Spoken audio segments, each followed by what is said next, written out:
Bunga di Bukit Karang. Jilid 2 bagian 2. Rudira menggeram, tetapi ia tidak begitu saja mempercayainya. Karena itu, ia berteriak, hancurkan orang itu lebih dahulu. Kini para pengiringnya memandang petani itu dengan penuh keraguan-raguan. Tetapi apabila Raden Rudira memerintahkan, mereka pun harus melakukannya. Berkelahi dengan petani yang dengan sekilas telah menunjukkan kelebihan yang hampir tidak masuk akal. Cepat, teriak Rudira, orang itu harus kalian selesaikan dahulu, sebelum cucurut-cucurut kecil itu. Para pengiring Rudira pun mulai bergerak, betapapun dada mereka diguncang oleh keraguan-raguan. Apapun yang akan mereka alami, namun mereka tidak akan dapat menolak perintah Raden Rudira. Tetapi langkah mereka terhenti, ketika mereka melihat Juwiring dan Buntal pun mulai bergerak pula. Dengan nada yang dalam Juwiring dan Buntal pun mulai bergerak pula. Dengan nada yang dalam Juwiring berkata, terima kasih atas pertolonganmu, petani dari Sukawati. Dan kini sudah barang tentu bahwa aku tidak akan membiarkan orang-orang itu mengerubutmu beramai-ramai. Aku dan adikku akan turut campur dalam setiap pertengkaran dengan kau apapun alasannya. Apalagi karena kau telah menolong aku dan adikku. Terima kasih. Kita akan berkelahi bersama-sama melawan mereka, jawab petani dari Sukawati itu. Ternyata hal itu telah mengguncangkan jantung Rudira. Sejenak ia memandang Juwiring, kemudian Buntal dan yang terakhir petani dari Sukawati itu. Namun tiba-tiba saja ia menyadari keadaannya. Para pengiringnya tidak akan dapat melawan mereka bertiga. Orang yang bertubuh tinggi kekar itu memiliki kemampuan yang tidak terduga-duga. Kalau ia memaksakan perkelahian, maka ia pasti akan menderita malu jauh lebih banyak lagi. Sehingga karena itu, maka Rudira yang masih sempat menilai keadaan itu tiba-tiba saja berkata lantang, gila, semuanya sudah gila. Dan kita tidak akan terseret ke dalam kegilaan ini. Marilah kita tinggalkan orang-orang gila yang tidak berharga ini. Kita akan pergi berburu. Lebih baik menghunjamkan anak panah kita ke tubuh seekor kancil daripada harus dikotori dengan darah orang-orang yang tidak tahu adat ini. Tetapi ingat, bahwa keluarga Ranakusuma tidak akan tinggal diam. Kami akan mengambil tindakan yang pantas bagi kalian. Pada saatnya kami akan pergi juga ke Sukawati untuk menemukan seorang petani yang sombong macam kau. Petani itu menengadahkan wajahnya. Jawabnya, aku akan menunggu Tuan. Dan aku akan mengucapkan banyak terima kasih atas kunjungan Tuan di Sukawati. Persetan, kau akan menyesal, lalu ia berteriak kepada para pengiringnya, tinggalkan cucurut-cucurut ini. Tangan kita jangan dikotori oleh lumpur yang melekat di tubuh mereka. Keputusan itu terasa seperti embun yang menitik di hati para pengiringnya yang kering. Perintah itu tidak perlu diulang lagi. Ketika Rudira kemudian pergi ke kudanya dan langsung meloncat naik ke punggungnya, maka para pengiringnya pun segera berbuat serupa. Sejenak kemudian maka kaki-kaki kuda itu berderap di atas tanah yang berbatu padas, melontarkan debu putih yang mengepul di udara. Beberapa pasang mata mengikutinya dengan debar jantung yang terasa semakin cepat. Juwiring memandang debu yang semakin lama menjadi semakin tipis, dan yang kemudian lenyap di sapu angin, seperti kuda-kuda yang berderap itu hilang di kejauhan. Sambil menarik nafas ia berpaling kepada petani yang mengaku dari Sukawati itu. Kemudian dengan mantap ia berkata, sekali lagi aku mengucapkan terima kasih Kisanak. Petani itu menarik nafas dalam-dalam pula, seakan-akan ia ingin berebut menghirup udara dengan Juwiring. Katanya, kita sekedar saling tolong-menolong, lalu sambil memandang kepada Buntal ia berkata, bukankah kau tidak apa-apa? Buntal menggeleng. Jawabnya, tidak, aku tidak apa-apa. Syukurlah. Ternyata bahwa mereka, maksudku putra Pangeran Ranakusuma beserta pengiringnya bukan orang-orang yang kuat lahir dan batinnya. Sebenarnya pertengkaran semacam ini tidak perlu terjadi. Juwiring akan menyahut, tetapi suaranya terputus ketika ia melihat seorang tua yang berlari-lari langsung mendapatkan Arum sambil berkata, kenapa kau Arum, kenapa? Arum mengerutkan keningnya. Dilihatnya ayahnya dengan nafas tersengal-sengal mendatanginya dengan wajah yang tegang. Aku tidak apa-apa ayah. Syukurlah, syukurlah. Aku dengar Raden Rudira lewat di jalan ini dan kebetulan sekali berpapasan dengan kau. Ya ayah, untunglah ada Kakang Juwiring dan Buntal. Arum berhenti sejenak, dipandanginya petani dari Sukawati itu sambil berkata, selebihnya orang itulah yang telah menolong kami. Kiai Danatirta memandang petani dari Sukawati itu dengan seksama. Sambil mengangguk-anggukkan kepalanya ia berkata, "Terima kasih Kisanak atas semua pertolonganmu. Tetapi apakah dengan demikian kau sendiri tidak terancam oleh bencana karena tingkah laku Raden Rudira itu? Aku datang dengan tergesa-gesa ke tempat ini setelah seseorang memberitahukan kepadaku, apa yang terjadi. Aku masih melihat perkelahian yang berlangsung, dari kejauhan." Petani itu mengerutkan keningnya. Lalu jawabnya, "Mereka tidak akan menemukan aku Kiai." "Siapakah Kisanak sebenarnya?" "Aku seorang petani dari Sukawati." Kiai Danatirta mengerutkan keningnya. Ia melangkah semakin dekat dengan orang yang menyebut dirinya petani dari Sukawati itu. Tetapi sebelum ia dekat benar, petani itu berkata, "Sudahlah Kiai. Aku akan meneruskan perjalananku kembali ke Sukawati. Aku baru saja menempuh perjalanan jauh mengunjungi sanakku." "Tunggu," cegah Kiai Danatirta, "aku masih ingin bertanya." Petani itu tertegun. Tetapi katanya, "Sudahlah. Tidak ada yang dapat aku terangkan lagi. Kenapa Kisanak membantu anak-anakku? Apakah Kisanak sudah mengenal mereka?" "Belum Kiai. Tetapi mereka adalah harapan di masa datang. Karena itu aku merasa sayang apabila benih yang baru tumbuh itu akan dipatahkan." Orang itu berhenti sejenak, lalu, "Sudahlah Kiai. Aku akan pergi." "Tunggu, tunggu." Kiai Danatirta menjadi semakin dekat. Dipandanginya wajah orang itu dengan saksama, seakan-akan ada yang dicarinya pada wajah orang itu. Tiba-tiba saja, semua orang yang melihatnya terperanjat bukan buatan. Dengan serta-merta Kiai Danatirta berjongkok di hadapannya sambil menyembah, "Ampun Pangeran." Anak-anak itu tidak tahu, siapakah sebenarnya yang telah menolongnya. Tetapi dengan cepatnya orang yang menyebut dirinya petani dari Sukawati itu pun menangkap lengannya dan menariknya berdiri, "Jangan berjongkok.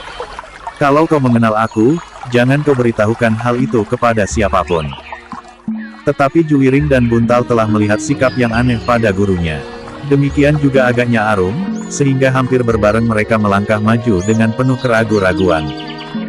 Kiai Danatirta tidak lagi berjongkok di hadapan petani dari Sukawati itu. Tetapi sikapnya menjadi berlainan sekali.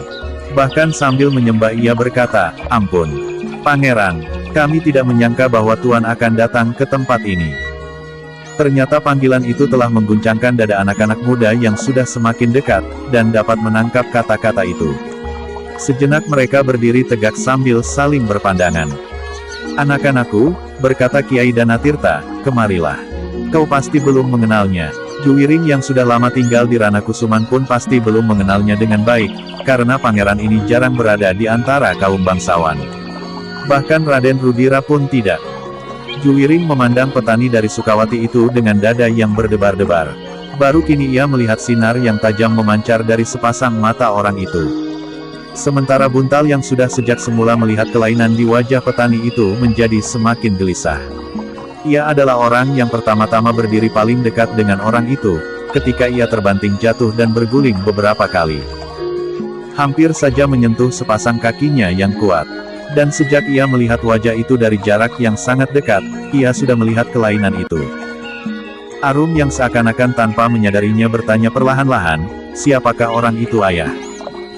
"Petani dari Sukawati," jawab orang itu. Tetapi Kiai Danatirta berkata, "Perkenankanlah anak-anak ini mengenal siapakah Tuan." Orang itu menarik nafas dalam-dalam. "Bukankah Tuan tidak berkeberatan?" "Baiklah Kiai. Tetapi hanya anak-anakmu, meskipun aku tahu, bahwa mereka bukan anakmu sendiri." "Terima kasih Tuan." Kiai Danatirta pun kemudian berpaling kepada anak-anaknya. Katanya, "Inilah yang bergelar Pangeran Mangkubumi." "Pangeran Mangkubumi," desis Juwiring. Hampir saja ia berlutut di hadapan orang itu. Seandainya orang yang ternyata adalah Pangeran Mangkubumi itu tidak berkata, "Jangan membuat kesan yang aneh di tengah sawah ini. Aku adalah petani dari Sukawati. Lihat, masih banyak orang berada di sekitar tempat ini meskipun agak jauh. Tetapi jika mereka melihat sikap kalian, maka mereka pasti akan bertanya-tanya." Tetapi, suara Juwiring menjadi bergetar, "Tuan adalah Pangeran Mangkubumi." "Ya, apakah salahnya kalau aku Mangkubumi?" Pangeran Mangkubumi berhenti sejenak, lalu, "Kau pun pasti bukan anak Kiai Danatirta. Meskipun belum terlalu rapat, aku sudah berkenalan dengan orang yang menjadi ayahmu ini, sehingga ia berhasil mengenali aku dalam pakaianku ini. Bahkan aku sudah mengotori wajahmu dengan debu. Tetapi siapa kau sebenarnya? Namanya Juwiring, Kiai Danatirta lah yang menjawab. Ia adalah juga putra Pangeran Ranakusuma. Oh, Pangeran Mangkubumi mengangguk-anggukkan kepalanya. Jadi kau adalah putra Kang Mas Ranakusuma. Jadi apa mukah yang berkuda itu? Ia putra Pangeran Ranakusuma yang muda tuan. Tetapi keduanya berlainan ibu. Raden Juwiring putra yang lahir dari seorang ibu dari rakyat jelata, atau katakanlah seorang bangsawan yang telah agak jauh dari lingkungan istana, sedang Raden Rudira, adiknya itu adalah putra yang lahir dari ibunda Raden Ayu Sontrang. Jadi yang berkuda itu anak Sontrang yang terkenal itu. Ya tuan. Pantas sekali. Aku memang sudah mendengar serba sedikit apa yang terjadi di Ranakusuman. Tetapi aku tidak pernah datang berkunjung ke hadapan Kang Mas Ranakusuma. Aku muak melihat bekas alas kaki orang asing yang tidak dilepas yang mengotori pendapar rumahnya yang pernah terasa keagungannya. Jadi anak inilah yang lahir dari seorang perempuan yang bernama Rara Putih. Ya tuan. Dan Rudira itu anak Sontrang yang telah berhasil menyisihkan Diajen Manik, puteri Paman Reksanegara. Ya tuan. Pangeran Mangkubumi mengangguk-anggukkan kepalanya. Katanya, aku tahu betapa tamaknya perempuan itu. Ia mewarisi sikap ayahnya, Pamanda Sindurata. Sikap yang sangat bertentangan dengan Pamanda Reksanegara. Agaknya Kumpeni telah ikut campur pula di dalam persoalan ini, sehingga mempercepat tersisihnya putra Pamanda Reksanegara dari Ranakusuman. Buntal mendengarkan keterangan itu dengan heran. Ternyata bagaimanapun juga ia tidak dapat mengerti, bahwa orang-orang yang masih terikat di dalam hubungan keluarga, bahkan masih terlalu dekat, dapat juga saling memfitnah, saling mendesak dan yang satu mengorbankan yang lain. Mereka adalah saudara sepupu, katanya di dalam hati, bahkan Raden Rudira dan Raden Juwiring adalah saudara seayah. Terbayang sekilas paman dan bibinya yang miskin. Mereka sama sekali tidak mempunyai kelebihan apapun juga dari pendapatan mereka sehari-hari. Bahkan untuk makan mereka pun masih belum memenuhi. Tetapi mereka mau juga memeliharanya. Mau juga memberinya tempat di antara keluarganya yang miskin itu. Aku tidak tahu, katanya pula di dalam hatinya, apakah justru orang-orang besar itulah yang kadang-kadang tidak lagi saling mengasihi di antara sesama. Mereka hidup berpegangan kepada kepentingan diri sendiri. Mereka sama sekali tidak lagi merasa terikat hubungan seorang dengan yang lain. Bahkan kalau perlu yang seorang berdiri beralaskan sesamanya tanpa menghiraukan sakit dan pedihnya. Terkilas di angan-angan Buntal nasihat Kiai Danatirta, kita hidup bumi yang sama. Tuhan yang satu walaupun ia mempunyai 99 nama dan kita pun diciptakan dari tanah yang sama. Itulah sebabnya maka kita harus saling sayang menyayangi. Saling menasehati dalam kebenaran dan saling menasehati dalam kesabaran. Dalam pada itu, Buntal seakan-akan tersadar dari mimpinya ketika ia mendengar Pangeran Mangkubumi itu bertanya, lalu siapakah anak muda ini? Aku menemukannya di bulak ini tuan. Menurut pengakuannya ayahnya seorang abdi dari Katumenggungan Gagak Barong. Oh, Tumenggung itu lagi, desis Pangeran Mangkubumi, bagaimana ia sampai di sini? Ia menjadi yatim piatu, sehingga ia harus pergi meninggalkan Katumenggungan itu. Itu lebih bagus baginya, pangeran itu mengangguk-angguk. Lalu, gadis itu. Itu adalah anakku tuan. Anakmu. Kiai Danatirta menjadi termangu-mangu sejenak. Tetapi karena Arum ada di dekatnya, maka ia pun mengangguk sambil menjawab, ya tuan. Ia adalah anakku. Agaknya anakmu itulah yang telah menarik perhatian Rudira. Bukankah begitu? Ya tuan.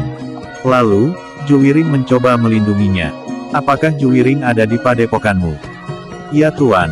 Ia terusir dari istana Ranakusuman. Bahkan sebelum Raden Ayu Manik. Bagus. Tinggallah pada Kiai Danatirta. Aku akan sering berkunjung ke padepokan itu. Aku sering melakukan perjalanan semacam ini untuk melihat kenyataan.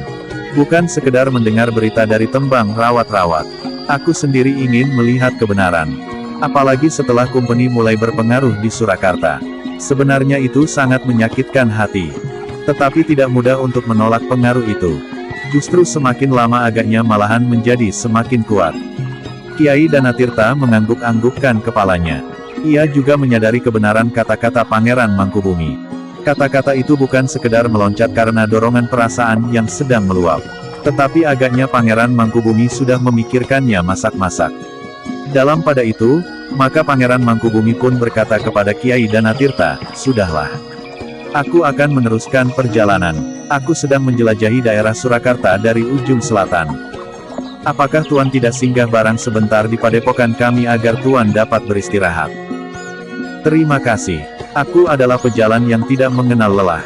Aku memang membiasakan diri berjalan tanpa berhenti dari matahari terbit sampai matahari terbenam." Kiai Danatirta mengangguk-anggukkan kepalanya. Ia percaya kepada keterangan itu. Pangeran Mangkubumi memang sering berjalan dari matahari terbit sampai matahari terbenam, atau sebaliknya dari matahari terbenam sampai matahari terbit.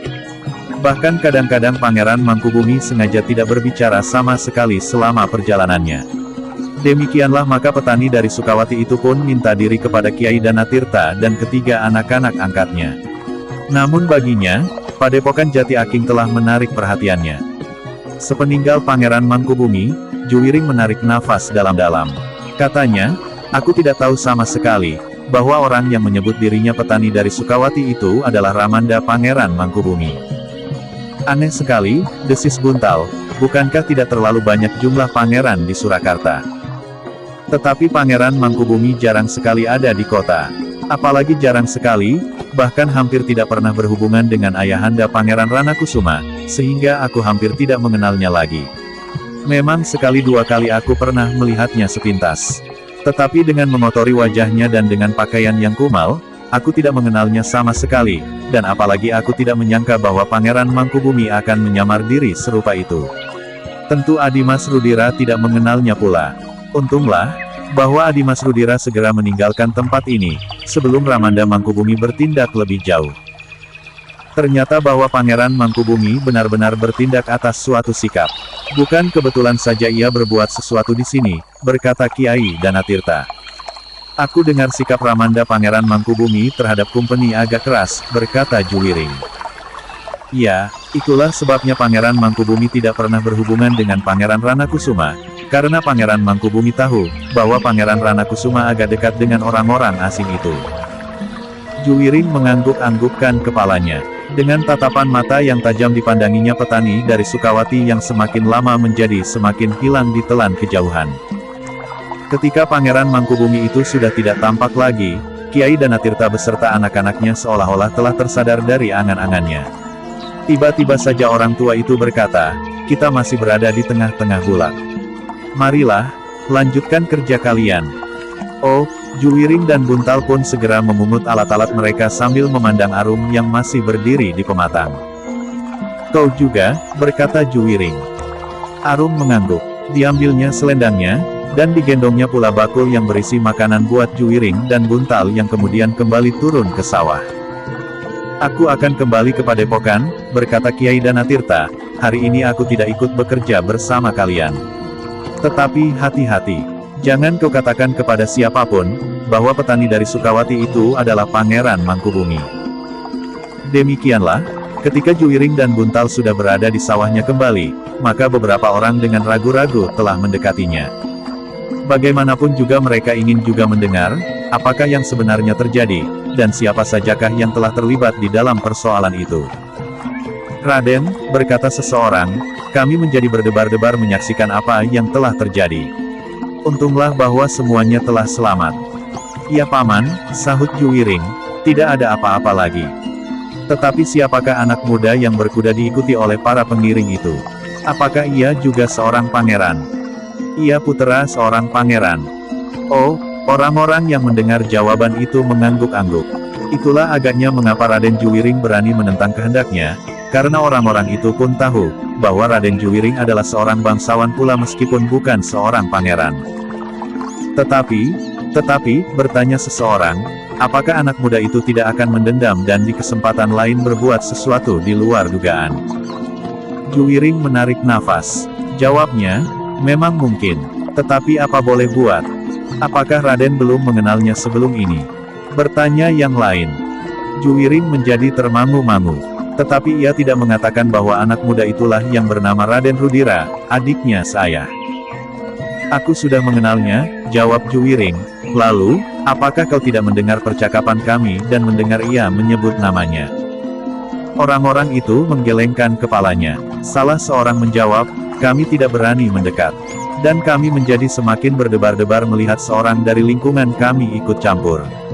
Apakah orang itu tidak tahu, bahwa yang lagi bertengkar adalah para bangsawan?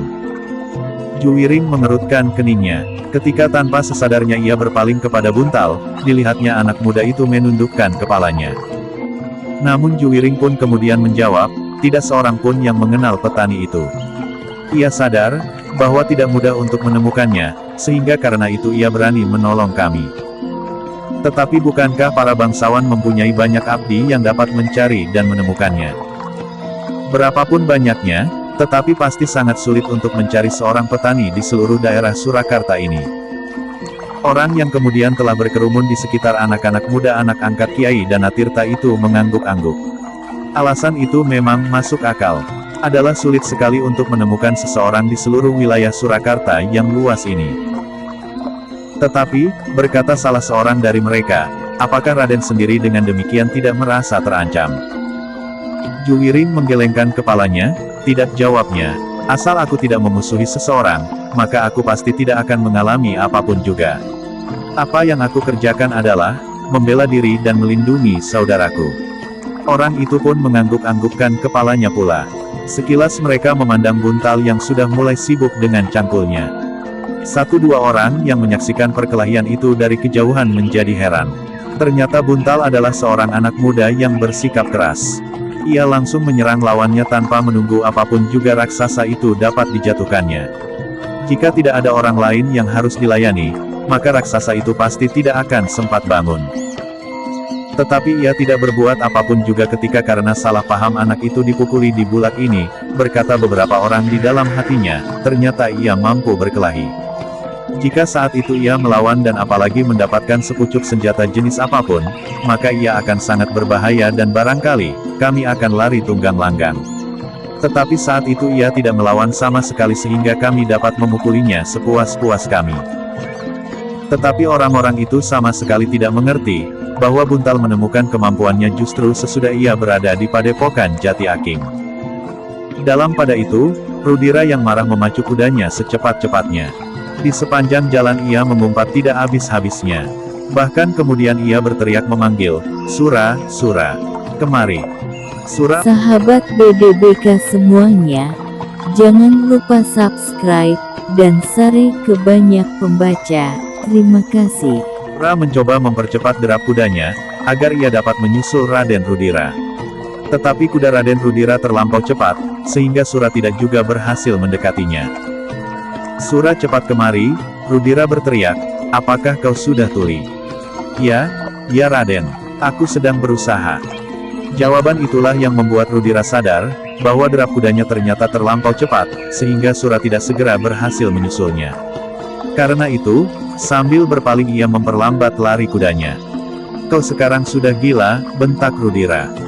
Sura yang kemudian berada sedikit di belakangnya hanya menundukkan kepalanya saja. Kemari, cepat. Sura tidak dapat membantah, sehingga karena itu ia berpacu di sisi Rudira yang marah. Kenapa kau tidak dapat berbuat apa-apa terhadap petani gila itu, hei? Kenapa kau tidak dapat berbuat garang seperti biasanya? Sura tidak segera menjawab. Kenapa? Rudira berteriak. Sura menarik nafas dalam-dalam. Tetapi ia merasa tidak perlu ingkar lagi.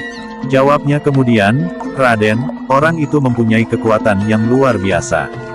Tangannya seperti besi, sehingga tidak akan ada kekuatan yang dapat mengimbanginya. Oh, jadi kau sekarang sudah bukan raksasa Rana Kusuman lagi ya? Kau sekarang tidak ada bedanya dengan tikus-tikus piti yang berkeliaran di kandang kuda, itu. Bagaimana mungkin kau telah kehilangan kekuatan yang selama ini kau banggakan? Raden Rudira berhenti sejenak, lalu, mula-mula kau hampir saja dibunuh oleh anak itu. Untunglah Juwiring telah mencegahnya. Kemudian kau sama sekali tidak berdaya menghadapi petani dari Sukawati itu. Kalau saja ia mau membunuhmu, ia pasti dapat melakukannya. Sura tidak dapat segera menjawab. Nafasnya terasa semakin cepat mengalir lewat lubang hidungnya. Tetapi kita tidak akan diam. Kita akan mencarinya di Sukawati. Kalau ia memberikan keterangan palsu, kita akan mencarinya di seluruh Surakarta, sampai kita dapat menemukannya dan memberinya sedikit peringatan, bahwa apa yang dilakukan itu tidak berkenan di hariku, putra Pangeran Ranakusuma. Aku dapat mengajak kawanku, orang kulit putih itu. Sura mengerutkan keningnya. Tiba-tiba saja diberanikan dirinya untuk berkata, "Jangan Raden. Jangan membawa orang asing itu. Kenapa? Kau sama sekali sudah tidak berguna lagi bagiku. Tetapi orang asing itu akan berbuat terlampau kasar. Aku adalah orang yang paling kasar. Tetapi masih juga terasa sesuatu yang kurang mapan di dalam hati apabila orang asing itu memperlakukan keluarga kita dengan semena-mena. Apa katamu? Sejak kapan kau menjadi guruku, hei?" Bentak Rudira hampir berteriak. "Apakah kau takut kehilangan kedudukanmu jika aku mendapat orang baru untuk memaksakan kehendakku?" Sura menundukkan kepalanya. "Kita akan melihat apa yang akan kita lakukan kelak. Tetapi aku ingin menemukan orang yang menyebut dirinya petani dari Sukawati itu. Aku harus dapat membalas sakit hatiku. Ia akan mendapat hukuman yang jauh lebih berat dari Kang Mas Juwiring sendiri." Sura tidak berani menyahut lagi. Ditundukkannya saja kepalanya dalam-dalam, meskipun dadanya masih tetap bergolak. Bagaimanapun juga ia lebih senang bertindak sendiri dengan kekasaran yang tidak tanggung-tanggung daripada melihat orang asing itulah yang berbuat kasar kepada orang-orang Surakarta. Demikianlah iring-iringan itu berpacu semakin cepat. Untuk beberapa lamanya mereka tidak berbicara apapun juga. Wajah Raden Rudira tampak gelap seperti mendung yang mengambang di langit. Kegagalannya menyentuh seorang gadis manis dari padepokan Jati Aking membuat hatinya kelam. Bukan karena gadis itu sendiri, karena ia masih akan dapat mencari gadis yang lebih cantik dari Arum, tetapi justru karena Juwiringlah yang merintanginya. Apalagi tiba-tiba saja muncul seorang petani yang bodoh sekali, yang berusaha membantu Juwiring dan anak gila yang hampir saja membuat Sura pingsan. Pikiran-pikiran itulah yang membelit perasaannya selama ia berada di punggung kudanya. Perburuan yang dilakukan kali ini benar-benar tidak menggembirakannya. Meskipun demikian Rudira sampai juga di hutan perburuan. Setelah beristirahat sejenak, maka ia pun mulai memasuki hutan yang tidak begitu lebat, untuk mencari binatang-binatang buruan yang memang banyak berkeliaran di antara semak-semak. Tetapi karena hatinya yang sedang pepat, maka adalah kebetulan sekali, ia tidak menemukan seekor kelinci pun. Binatang-binatang hutan itu seolah-olah telah mengetahui kehadiran beberapa orang pemburu, sehingga mereka pun bersembunyi jauh ke dalam daerah yang lebih rapat. Gila, Rudira mengumpat-umpat, kemana binatang-binatang ini bersembunyi. Pengiringnya tidak ada yang berani menyahut. Tetapi mereka berpendapat di dalam hati, tentu tidak akan mendapat seekor binatang pun, jika cara berburu ini dilakukan seperti sekelompok orang-orang menebas hutan, sehingga binatang di seluruh hutan ini pasti akan berlari-larian. Akhirnya Rudira menjadi lelah. Keringatnya membasahi seluruh pakaiannya, namun belum seekor binatang pun yang didapatkannya. "Kita berhenti," teriak Rudira kemudian, "nanti malam kita ulangi. Kita akan mendapatkan harimau yang paling besar di hutan ini, atau rusa jantan yang bertanduk sepanjang badan kita." Maka perburuan itu pun dihentikannya. Mereka kemudian mencari tempat untuk beristirahat dan menunggu matahari terbenam di barat. Memang di malam hari kadang-kadang mereka dapat mengintai harimau yang keluar dari sarangnya mencari mangsa. Dari atas pepohonan mereka dapat membidik dan melepaskan anak panah tepat mengenai pangkal kaki depannya. Biasanya harimau itu tidak akan dapat lari terlampau jauh. Dengan demikian maka beramai-ramai mereka akan dapat membunuhnya, kalau mungkin tanpa membuat luka-luka di tubuh harimau itu. Semakin sedikit luka-luka pada kulit harimau itu, maka belulang yang didapatnya akan menjadi semakin berharga. Namun tidak seperti biasanya Raden Rudira selalu gelisah. Ia sama sekali tidak menerima keadaan yang baru saja dialami. Petani dari Sukawati itu memang pantas untuk dihukum seberat-beratnya. Tiba-tiba saja Rudira tidak berhasil menahan perasaannya lagi. Dengan serta-merta ia berteriak, "Kita kembali ke Ranakusuman. Kita membawa beberapa orang lagi. Kita pergi ke Sukawati. Baru setelah itu aku dapat dengan tenang berburu." Sura menjadi termangu-mangu. Tetapi seperti kawan-kawan yang lain ia sama sekali tidak berani mencegahnya. Karena itu, ketika Raden Rudira menyiapkan kudanya, yang lain pun berbuat serupa pula. Ternyata mereka meninggalkan daerah perburuan itu. Kuda-kuda itu berpacu secepat-cepatnya kembali ke Surakarta melalui jalan lain. Mereka tidak mau lagi berjumpa dengan petani dari Sukawati sebelum membawa kawan lebih banyak lagi. Atau bertemu dengan Juwiring dan kawan-kawan di tengah-tengah Bulak. Kedatangan mereka di Istana Ranakusuman menjelang sore hari telah mengejutkan beberapa orang pelayan. Biasanya Rudira berada di daerah perburuan 2-3 hari. Tetapi baru pagi tadi ia berangkat, kini ia telah datang kembali dengan wajah yang buram. Setelah meloncat dari punggung kudanya, ia langsung berlari-lari masuk ke ruang belakang mencari ibunya yang sedang duduk dihadap oleh para pelayan. "Ibu," Rudira hampir berteriak. Raden Ayu Galihwarit terkejut. Dengan serta-merta ia berdiri menyongsong puteranya yang manja itu. "Kau sudah kembali. Ada orang-orang gila yang menghalangi perjalananku." "Siapa? Ada juga orang yang berani berbuat demikian. Apakah karena mereka tidak tahu bahwa kau adalah putra Pangeran Ranakusuma atau mereka dengan sengaja ingin menentang ayahandamu?" Yang kedua, orang itu tahu benar siapa aku. "Benar begitu. Siapakah orang itu?" "Kakang Juwiring." "Juwiring? Juwiring anak dungu itu?" "Ya Bunda." "Di mana kau bertemu dengan Juwiring?" "Di tengah-tengah Bulak. Ia sekarang tidak ubahnya seperti seorang petani biasa. Bekerja di sawah penuh dengan noda-noda lumpur di pakaiannya yang kotor. Tetapi ia masih berani menghalang-halangi aku. Apa yang dilakukannya? Apakah ia menghentikan perjalananmu atau dengan sengaja mengganggumu tanpa sebab?" Rudira terdiam sejenak. Diedarkannya pandangan matanya ke sekelilingnya, seakan-akan ada yang sedang dicarinya. "Di mana ayahanda?" ia bertanya. "Kenapa? Apakah ayahanda pergi ke istana menghadap Kanjeng Susuhunan?" Ibunya menggelengkan kepalanya. "Ayahandamu ada di rumah. Aku akan menghadap. Aku memerlukan beberapa orang." "Untuk apa? Apakah kau berselisih dengan Juwiring? Jika demikian bukankah kau sudah membawa Sura dan beberapa orang lagi?" Rudira tidak segera menyahut. "Apakah Sura tidak dapat mematahkan lehernya? Kalau anak itu memang berani menentangmu, kau bukan anak-anak sederajatnya, derajatmu lebih tinggi, meskipun kau adalah saudara saya." "Ya, aku tahu. Yang penting bagiku bukan Kakang Juwiring, tetapi seorang petani dari Sukawati." "Seorang petani?" "Ya, ialah yang membantu Kakang Juwiring sehingga aku gagal memaksakan kehendakku atasnya." "Seorang petani kau bilang?" Ia seorang petani dari Sukawati. Ia berani melawan aku meskipun aku sudah mengatakan bahwa aku adalah putra Pangeran Ranakusuma. Ia mungkin menganggap bahwa aku tidak akan dapat menemukannya. Tetapi aku benar-benar akan mencarinya ke Sukawati." Raden Ayu Galihwarit yang juga disebut Raden Ayu Sontrang termenung sejenak. Tetapi kemudian katanya, "Menghadaplah. Ayahandamu ada di ruang dalam." "Ayahanda," desis Rudira.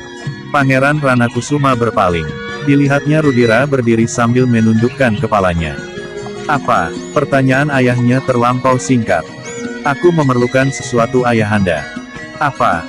"Perkenankan aku membawa 5 orang pengawal ayahanda selain Sura dan pengiringku sendiri." Rudira berhenti sejenak. "Lalu, bahkan apabila ayahanda berkenan, aku akan mengajak kawan ayahanda." "Kumpeni maksudmu?" "Ya, mereka mempunyai jenis senjata yang menakjubkan." "Ada apa sebenarnya?" "Seorang petani telah berani menghina aku, ayahanda. Aku akan mencarinya ke rumahnya. Ia mengaku petani dari Sukawati. Selebihnya aku juga akan membuat perhitungan dengan Kakang Juwiring." Pangeran Ranakusuma mengerutkan keningnya. Ia masih duduk di tempatnya. Tatapan matanya sudah kembali menerobos pintu-pintu yang membatasi ruangan-ruangan di dalam rumah itu langsung menikam cahaya matahari di halaman. "Kenapa kau selalu membuat keributan Rudira?" Pertanyaan itu sama sekali tidak diduganya, sehingga karena itu, sejenak ia terbungkam. Bahkan dadanya menjadi berdebar-debar dan kakinya bergetar. "Juwiring sudah jauh dari istana ini. Kau masih juga menyusulnya sekedar membuat persoalan. Apakah sebenarnya yang kau kehendaki? Dan apalagi dengan seorang petani dari Sukawati. Buat apa kau minta Kumpeni melibatkan diri dalam persoalan itu? Mungkin karena merasa tidak dapat menang atas petani itu atau atas Juwiring, maka kau ingin mematahkan lawanmu dengan senjata api itu. Bukankah dengan demikian kau berarti telah membunuhnya dengan meminjam tangan orang asing?" Rudira masih berdiam diri. "Katakan apa yang sudah terjadi." Rudira tidak dapat ingkar. Maka diceritakan apa yang sudah terjadi. Ketika ia tiba-tiba saja tertarik pada seorang gadis desa yang berada di tengah-tengah bulak. Ternyata gadis itu adalah anak Kiai Danatirta. Kau yang salah, desis Pangeran Ranakusuma, seharusnya seorang putra pangeran tidak berlaku demikian. Sekali lagi Rudira terkejut. Ia banyak mendengar cerita tentang bangsawan yang manapun yang ia sukai. Kemudian apabila perempuan itu mengandung, maka perempuan itu diberikan saja sebagai triman kepada pelayan-pelayannya atau kepada bebahu padesan. Mereka akan merasa mendapat kehormatan besar menerima triman seorang perempuan yang sudah mengandung. Karena anak yang akan lahir memiliki aliran darah seorang bangsawan. Tetapi ayahnya berkata selanjutnya, Juwiring adalah kakakmu. Bagaimanapun juga ia adalah anakku pula, Rudira tidak menyahut. Lalu bagaimana dengan petani itu? Ia telah membantu Kakang Juwiring meskipun aku sudah mengatakan bahwa aku adalah putra Pangeran Ranakusuma. Pangeran Ranakusuma tidak segera menyahut. Ia merenung sejenak, lalu, biarkan saja mereka. Suatu pelajaran buatmu, agar kau tidak berbuat sewenang-wenang. Sekali lagi aku beritahukan kepadamu, bahwa kaulah yang bersalah. Bukan Juwiring. Sedang petani itu adalah seorang yang ingin berdiri di atas kebenaran. Mungkin ia mengetahui, bahwa kau dan Juwiring adalah kakak beradik.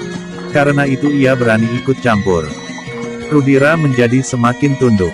Ia tidak lagi berharap bahwa ayahandanya akan membantunya menebus malu yang tercoreng di kening. Kang Mas Ranakusuma, tiba-tiba terdengar suara melengking sehingga Pangeran Ranakusuma berpaling. Dilihatnya istrinya yang muda, Raden Ayu Sontrang berdiri di samping anaknya. Kenapa Kang Mas sekarang berpendirian lain? Sebaiknya Kang Mas membesarkan hati Rudira, bukan sebaliknya.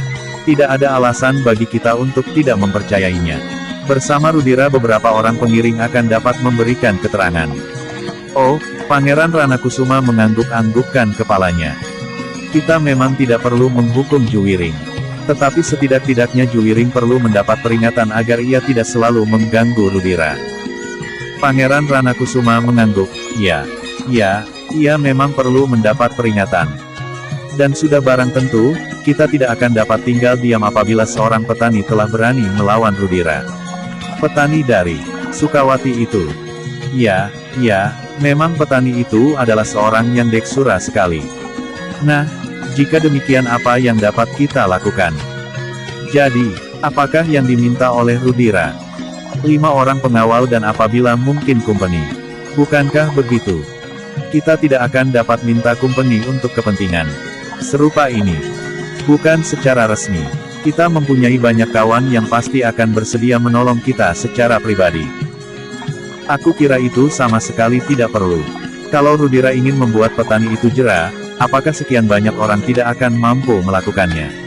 Ia akan membawa Sura dengan pengiringnya yang lain bersama 5 orang pengawal. Apalagi, petani itu memiliki kemampuan yang luar biasa. Dengan sekali hentak Sura sudah menjadi lumpuh. Pangeran Ranakusuma mengerutkan keningnya. Katanya kemudian, apakah ada seorang petani yang dapat melawan 10 orang lebih sekaligus? Apalagi di antara 10 orang itu terdapat Sura dan 5 orang pengawal. Apa salahnya membawa seorang kawan? Aku akan minta kepada mereka secara pribadi. Nanti malam pasti ada 1-2 orang yang datang kemari. Pangeran Ranakusuma menarik nafas dalam-dalam. Ia tidak dapat membantah setiap keinginan istrinya. Istrinya itu baginya, merupakan seorang yang berhak mengambil keputusan apapun. Juga hubungan dengan orang-orang asing itu, meskipun Pangeran Ranakusuma menaruh juga sedikit kecurigaan terhadap hubungan mereka dengan Raden Ayu Sontrang. Tetapi Pangeran Ranakusuma bagaikan orang yang kena pesona.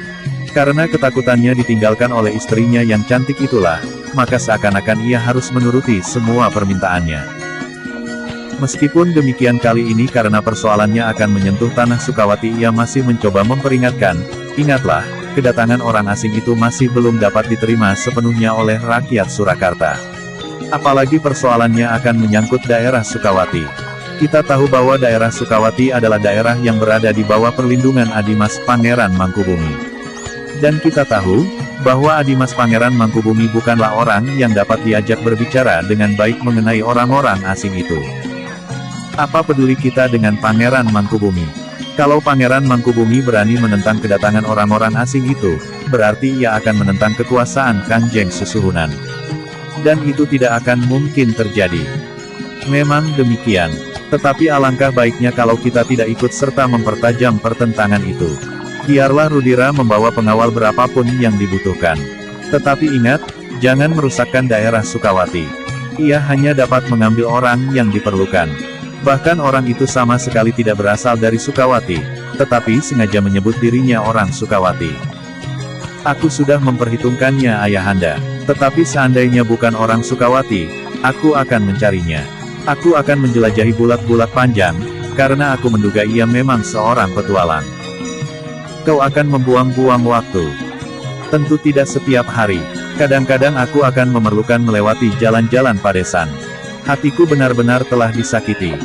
Raden Ayu Sontrang menarik nafas dalam-dalam. Namun kemudian ia berkata, begitulah ayahandamu Rudira. Terlalu banyak pertimbangan dan kecemasan. Sebagai seorang bangsawan sebenarnya ayahandamu pun mempunyai banyak keleluasaan. Tetapi ayahandamu selalu ragu-ragu.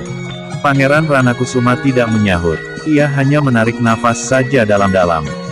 Baiklah, berkata Ibu Rudira, kali ini kau tidak usah membawa kumpeni. Pergilah sendiri ke Sukawati.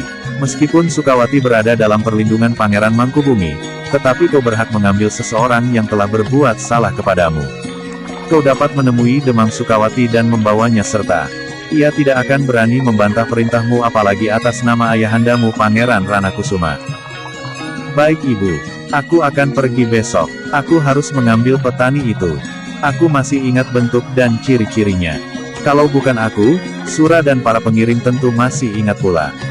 Aku akan mengambilnya, dan mengadilinya di luar daerah Sukawati. Hati-hatilah, berkata Pangeran Ranakusuma, aku segan terlibat dalam suatu persoalan dengan Adimas Pangeran Mangkubumi. Meskipun ia lebih muda dari aku, tetapi ia memiliki sesuatu yang tidak dapat aku sebutkan. Ah, Kang Mas selalu berkecil hati. Apakah lebihnya Pangeran Mangkubumi? Pangeran Ranakusuma tidak menjawab, tetapi tatapan matanya kembali menembus langsung ke halaman depan. Pangeran Mangkubumi tidak disukai oleh kalangan istana dan kumpeni, berkata Raden Ayu Sontrang sambil mengangkat wajahnya. Kalau kita bukan orang-orang yang baik hati, kita dapat mempercepat dan mematangkan persoalan, sehingga Pangeran Mangkubumi tidak mendapat tempat lagi di istana. Apakah keuntungan kita dengan berbuat demikian? Bertanya Pangeran Ranakusuma, bagaimanapun juga ia adalah saudaraku. Tetapi ia keras hati kalau tidak dapat disebut keras kepala. Kenapa ia menjauhi kami, yang disebutnya orang-orang yang telah berhubungan dengan orang asing? Sudahlah, itu bukan persoalan kita. Kalau pihak istana akan bertindak atasnya, biarlah mereka bertindak. Pangeran Ranakusuma menarik nafas, lalu katanya kepada puteranya, Rudira. Batasi persoalanmu dengan petani yang kau maksud itu saja. Ya ayah. Tidak akan ada manfaatnya kau bertindak lebih jauh dari itu. Perselisihan-perselisihan yang timbul sudah cukup memusingkan kepalaku. Jangan membuat persoalan baru.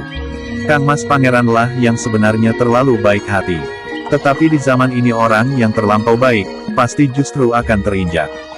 Kita harus memanfaatkan yang ada di hadapan kita. Termasuk orang asing itu. Pangeran Ranakusuma memandang wajah istrinya yang tengada itu sejenak. Istrinya itu memang seorang yang cantik. Pantas dengan sebutannya. Kulitnya yang halus dan wajahnya bagaikan telaga yang memantulkan cahaya matahari pagi. Tetapi Pangeran Ranakusuma pun menyadari, bahwa hubungan istrinya itu dengan kumpeni sangat mencurigakan. Namun demikian, Pangeran Ranakusuma sendiri tidak tahu, pengaruh apakah yang sudah mencengkamnya, sehingga seolah-olah istrinya itu adalah orang yang paling berkuasa di dalam rumah ini. Bahkan ia telah mengantarkan istri pertamanya kembali kepada ayahnya, dan menyingkirkan anaknya yang tua ke padepokan Jati Aking. Pangeran Ranakusuma berpaling ketika Rudira berkata, besok pagi-pagi benar aku akan berangkat ayah. Pangeran Ranakusuma mengangguk. Jawabnya, baiklah. Tetapi jika ramandamu Pangeran Mangkubumi ada di Sukawati, kau harus mohon izin kepadanya. Ya ayahanda, tetapi aku tidak terlalu dekat dengan Ramanda Mangkubumi. Aku jarang sekali melihat dimanapun, karena Ramanda Pangeran Mangkubumi jarang sekali berkumpul dengan para pangeran. Ia seakan-akan seorang pangeran yang terasing dari lingkungan keluarga besar. Bersambung jilid 2 bagian 3. Bagikan. Klik bagikan untuk banyak pembaca Sare ke media sosial Facebook, Twitter dan lain-lainnya. Jangan lupa subscribe dan nyalakan lonceng notifikasi. Baca jilid berikutnya. Atas perhatiannya saya ucapkan terima kasih.